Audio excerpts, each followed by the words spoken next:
What is good, everybody? Welcome back to Real Fan Sports. My name is Zach. I'm here with my partner, Nonpfixion. What's good, brother? I'm chilling, man. How about yourself? How you doing? I'm doing good. We're going to go ahead and check out a video today that's going to give us a highlight of the 2024 F1 season. First year that we checked out the F1. We only watched like one race fully. We've been learning a lot more about it in the months of November and December. And this is it. Basically summarized in 19 minutes by, of course, Rick's F1 addiction. He also has a meme video of this that's shorter. If y'all like us to do the meme video, I know those are funny. Y'all like those. Video. There's a meme one too, so we'll probably check that out. Hit the like button if y'all want us to check this out. But for now, let's do it. 2024 Formula One season. A year that has provided us with so much entertainment than we expected. Emotional moments, heart attack-worthy battles, races so chaotic that half of the time we don't know what the fuck is going on. What the fuck happened? What happened? What happened? And a season that has left us with tears of relief and joy. But also pain, depending on who you really support. And in my case, I'm unfortunately over here. But regardless, this year has been insane. That the best word I can think of to describe F1 in 2024 is random. Because we could have the most predictable, boring race one time, but then have World War III about a week later. And I'm about to recap all of these races in this video. That's right, guys. 50 hours worth of cars going in circles, condensed into a couple of minutes. I am going to blow my brains out.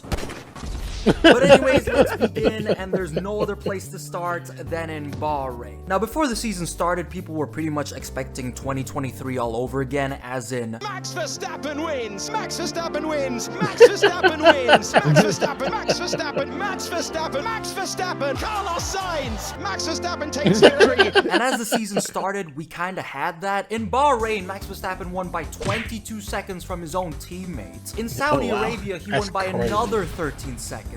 Though at least we got some solid entertainment from Oliver Behrman after he replaced Carlos Sainz since the man got appendicitis, where he still decided to show up to the race weekend looking like he just got railed by Charles last night. But Behrman finished the race ahead of Lewis Hamilton and scored more points in Saudi Arabia than Sauber did their entire season. And in Australia, Max was on his way to win again until his brakes blew up, so Carlos took the win. But before he crossed the line, on the final lap, George Russell crashed his car and had the calmest reaction to being told that Lance Stroll was behind him. Red flag! Red flag, you got Stroll. Red! But off to Japan, Max won by another 12 seconds, and in China, Lando Norris bottled his start so hard at the sprint. Expect more of that later. Meanwhile, Lance Stroll rammed into Daniel Ricciardo because he was apparently looking somewhere else, and Max won the race by 12 seconds again.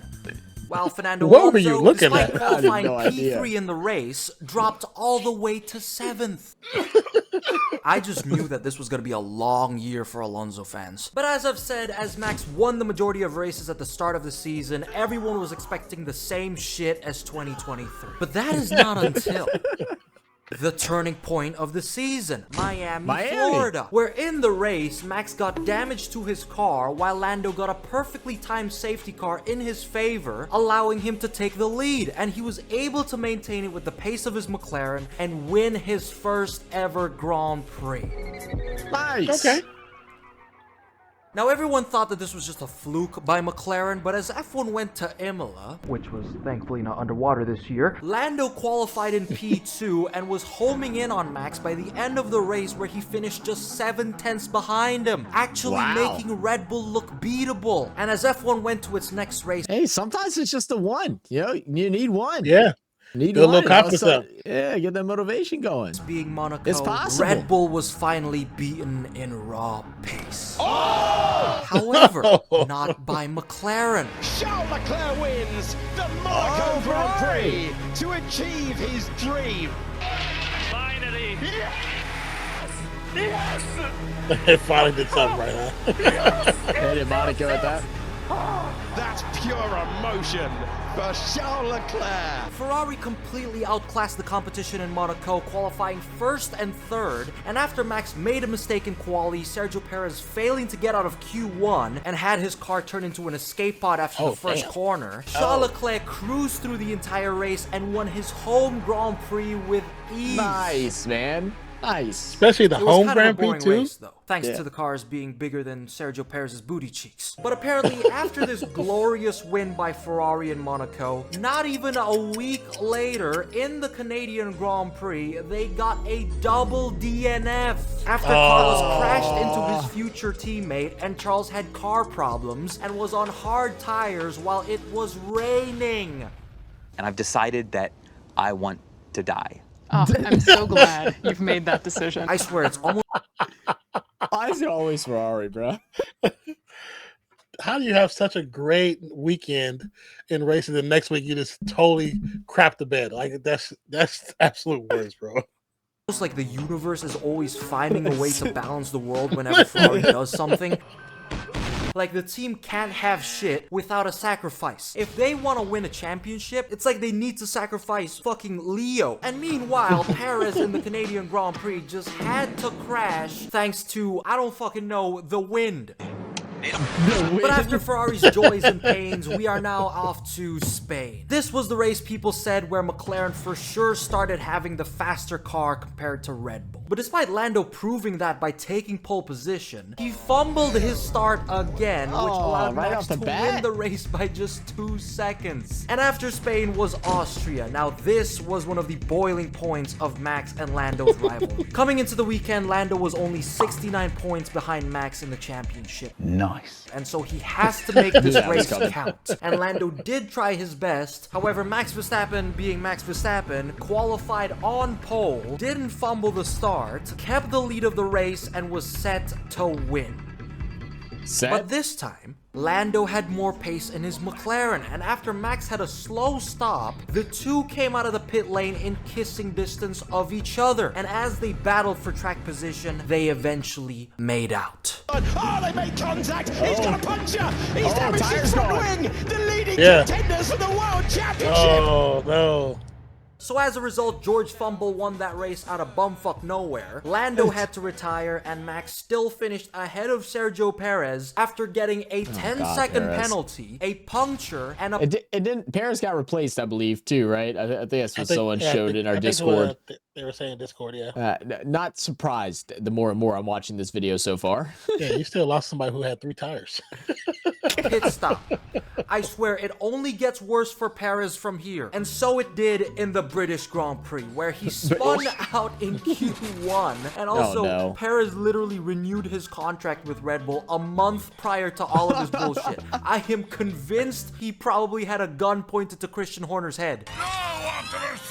But the main topic of Silverstone was McLaren messing up their strategy, and most importantly, Lewis winning the race. For his final year at Mercedes, he got a win in his home. What a beauty.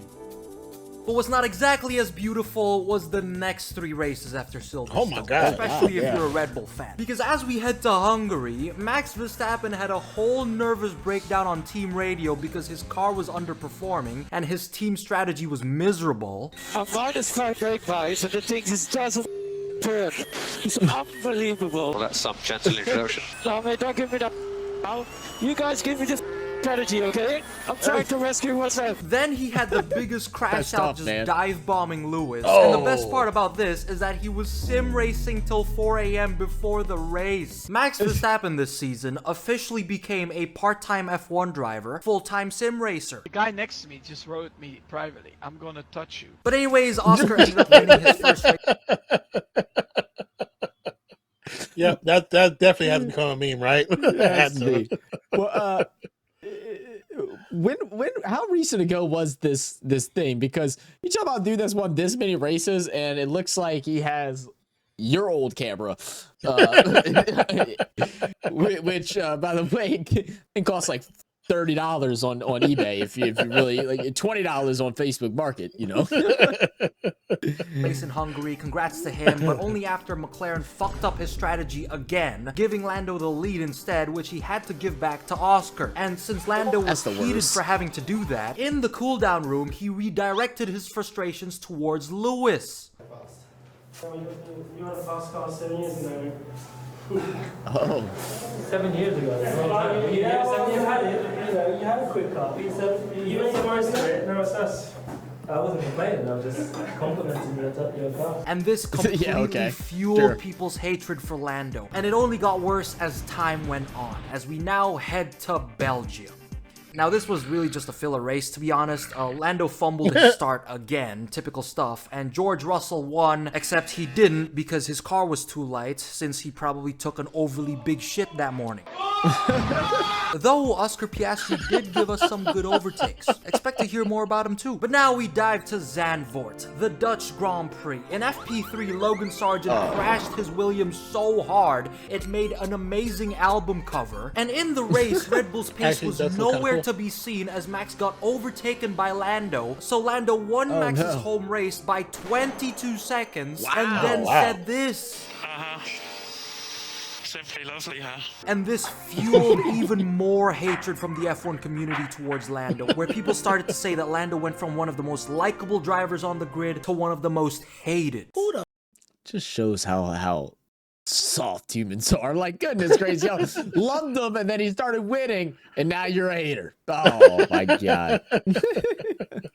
Fuck does he think he is? I think he's piece of shit. What? Who do you think you are? Oh, and after the race, Logan was replaced by Franco. Somebody watched that the live.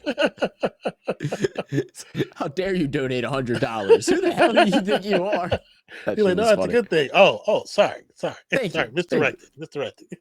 Why? But still, our freedom fighter will be missed. But finally, we can head to the second most eventful triple header of the season, Monza, Baku, and Singapore. And the driver who stood out the most in these races was Oscar Piastri, who I'd say has the potential to be a future world champion. Despite it only being his second year in F1, Oscar pulled a brilliant move against Lando in Monza, essentially saying, fuck your championship. And as the race went on, it just got even crazier as Oscar climbed up to P2 ahead of Lando, and Ferrari decided to pull a one-stop strategy, allowing Charles to win. The Tifosi fucking did it!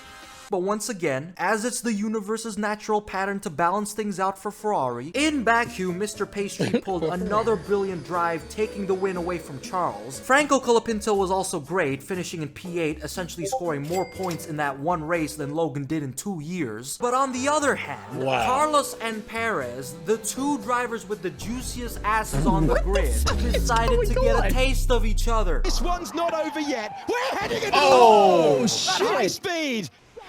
You know what? This is bullshit. This is bullshit. But now we can fast forward to Singapore, where everything except the race was entertaining. Before the weekend started, Daniel Ricciardo was said to be dropped by Red Bull after the race. And during the driver's press conference, Max Verstappen said the word fuck and was fined community service hours by the FIA. Wait, and what? the man was not having it. I went into qualifying, I knew the car was that's right. I mean, the car was not working. The car is effed, yeah. And then excuse me for the language, but come on. Like, what are we? 5-year-olds, 6-year-olds? Now, this enforced rule by the FIA caused so much backlash. If you didn't know, the FIA is now penalizing swearing at press conferences, which is just a bunch of bullshit. Max was badass for speaking out, so did the rest of the drivers. However, that wasn't enough to stop it. Because the person responsible for all this, and for those of you who already watch my videos know, is MBS. The worst human being to ever control Formula 1 and has been ruining the sport. Firing his critiques, abusing his power, tries to be the center of attention, and destroys people's freedoms. Now, I don't even know who I'm describing at this point, the FIA president or Saddam Hussein. You almost just can't tell the difference. One thing you said about Japan, you said was controversial. No. The FIA was blamed for the points, but it was not the FIA which made the rules. It was the teams who made the rules, and we were implementing it. So if I ever catch this man in a 50-mile radius from where I'm at, I just know I'm gonna be looking at him like... But back to Singapore, Daniel Ricciardo was a more useful teammate to Max Verstappen than Perez, scoring the fastest lap, though sadly Daniel was dropped later by Red Bull after the race for Liam Lawson. It's really sad to see, and the man from the hit team Visa Cash App RB will be missed. But now we can head to the most entertaining triple header of the season: Austin, Mexico, and Brazil. The places where Max and Lando's rivalries went off. Lando was only Boy, now that those two probably should be opposite, right? Like, I mean, he might be from Mexico. He's from Brazil. I guess that's why. But I was going straight to BBL of what they were doing on this picture. And I was like, the places where Max sense. and Lando's rivalries went off. Lando was only 52 points behind Max after Singapore, which means he has to finish ahead of Max in each and every one of these races and pray the guy crashes once. But unfortunately for Lando, it isn't going to be so easy, because Max is a driver that isn't going to go down without a fight or a 10-car pileup. But regardless, I'm going to have to use a montage for this because so much shit happened. The US Grand Prix is underway. Max Verstappen's going to give himself an opportunity into turn number 1, but Lando Norris is jumping across. There's the late lunge that Max Verstappen was looking for, and through goes the Ferrari of Charles Leclerc. First and second battling each other, and they open the door. That looks like a crazy race, man. Yeah. Verstappen on the defensive, Lando Norris on the attack. Lando Norris and that was at lap 1. It went through like this the whole time. He keeps his foot in. They both go off the road. Lando Norris has a penalty for leaving the track and gaining an advantage. But Sunday is all about Charles. Charles Leclerc wins the US Grand Prix.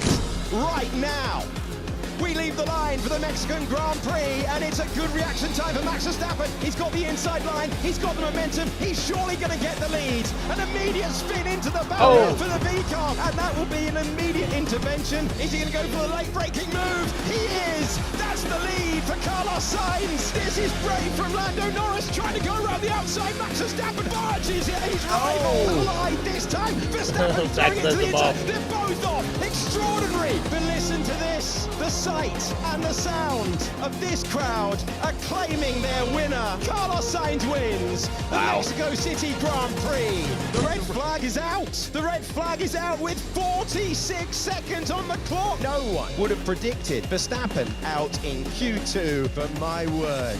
The Sao Paulo Grand Prix is underway. From the line, good reaction time for Max Verstappen, and through the spray, having a go at Lewis Hamilton. Here we go with Max Verstappen in another league right now. Wasn't even a come contest. back from way back the man there. showing us why he's a three-time world champion. He climbs the hill back to Grand Prix victory. Max Verstappen wins. He can't move like 13th. Yeah, something like that. Man. Lance that Stroll man can finds drive. himself off the road Oh. on the formation lap, and he has got himself into difficulty. And now we can finally talk about the final 3 races of the season, which can be summed up as this. Vegas was just full of weed that drivers were getting high in their cars. Max won the championship there too. That when that came out, that was so stupid. I didn't even see that. I didn't see that. Yeah, they're saying they were getting high in their cars, like because of the weed in Las Vegas. No, you weren't. No, you weren't. Yeah, it's not that bad. It's really not that bad, and also not impossible. Crushing Lando's dreams. Then in Qatar, Joe Guanyu scored 4 points. The man actually did it. And during the weekend, Max and George were apparently beefing after George was pushing the FIA to penalize Max after qualifying. And the two immediately lost respect for each other. And finally, when it comes to the last race of Man, why are you in there complaining when you can't even get in? You know what I'm saying? Like, why are you hating from outside the club? Why are you hating from outside the club? I was about to say, You what's can't that even Chris get Brown in. thing? How you hating from outside the club? Shut up. Can't even get in. the season in Abu Dhabi, the action didn't stop. Valtteri Bottas qualified to Q3, so did Nico. They both had amazing runs, though they both also had it really tough during the race, where it got really messy immediately in lap 1, and pretty much every driver other than Lando, Charles, and Lewis were having a bad day. So as the last race of the season, Lando won, solidifying McLaren as Constructors Champions, and Carlos and Charles both finished on the podium, where once again Ferrari is edged from a championship. You cannot make this shit up. And amidst this drama with George, Max Verstappen revealed to the world during the Abu Dhabi Grand Prix that he is expecting a child with Kelly. What a way to end the year. I mean, for everyone in general. McLaren won the Constructors, Ferrari improved so much, Alpine improved as well after getting a double podium in Brazil, and Max Verstappen, this man, schooled every driver he's rivaled with this year. Sim races like F1 is a side gig, refuses to elaborate, then announces he's expecting a child. But there you have it, ladies and gentlemen, the 2024 season summarized to the best of my ability. This year has been insane. New constructor winners, new broken records, and a bunch of different race winners, with surprisingly Perez being absolutely none of them. Which brings me to why I can't end this video yet, and that is because of two very important awards that I want to give out. Starting with the most disappointing drivers of the year, which obviously go to both Perez and Stroll. And as predicted, it has finally been announced that Perez will be parting ways with Red Bull. I can't really say I'm surprised. But now we can award the most goated drivers of the year, which we can obviously start with Max Verstappen. I mean, enough said. Then Nico Hülkenberg dragging his Haas tractor into Q3 so many times. Pierre Gasly causing Alpine no damage throughout the entire year. Charles and Carlos being the strong duo they are. Piastri showing how he's championship material. Fernando Alonso carrying the shit out of Aston Martin. And of course, Yuki Tsunoda, who has been feisty but great. And of course, there's a couple drivers that stand out a lot this season as well. Like our #1 MVP, Logan Sargoat, who has out-qualified Sergio Perez numerous times this season in a Williams. That is a dope photo. No, all right. I know that sounds bad. Now I gotta say, 2024 has been quite the season than what I expected. This year has delivered a lot, which brings a lot of excitement for the future. There's a lot of uncertainty coming to the future of F1, you know, with new drivers and new seats, new opportunities. Carlos looking depressed in his Williams. Lewis either needing a new shelf for his trophies or a new therapist. But what I do know for sure, though, is that I cannot wait to see the F1 rivalry in 15, 20, or heck, even 30 years' time between Max Verstappen Jr., Kimi Räikkönen's son Robin Räikkönen, and of course, the most dangerous of them all, Fernando Alonso. Once again, when Verstappen announced his girl having a baby, some of the comments are actually pretty funny, but they was talking about the other drivers, like his kid's gonna be so good, it's gonna beat the other drivers still. It's had some funny comments in there. It was pretty funny. That's awesome. Yeah, like, another great video. Yeah, of you course. know, the more and more I watch of Rick F1s, the more and more I just know I could not be friends with this guy in person, because I guarantee that he speaks at memes, like with his friends and family. 100% does. Like, there's no way you edit and make videos for a living this much with this many memes that fit so perfectly, and he doesn't even it's not even like he's reusing like 4 or 5 of them. There's so many, so you know he speaks in memes for sure. He definitely had a meme account back on like Instagram like 10 years ago. Yeah, when he first started up. He sure. definitely have one. He probably still has one. He definitely still has one. I'm about to find the message and be like, okay, what's your meme channel on Instagram? Let us know. Anyways, thank y'all for sending this one to us. Let us know if y'all want to see the meme compilation for the 2024 F1 season. I think that one's only like a 5 or 6 minute long video. Let us know if y'all want to see that. And let us know what y'all's biggest predictions going into this year's of 2025. What y'all's biggest predictions? What y'all's wild guesses? I mean, with so much mixture, you know, and it wasn't Max Verstappen the entire time. I wonder, let's keep it kind of mixed up. Keep it kind of, even though we all appreciate Max Verstappen because he is pretty good, but it was good to see a lot of different faces in the leaderboards. Absolutely, I agree. Well, anyway, guys, that's it for now. We'll catch y'all on the next one. Appreciate you guys. Love you guys. We're out. Cheers. Peace out.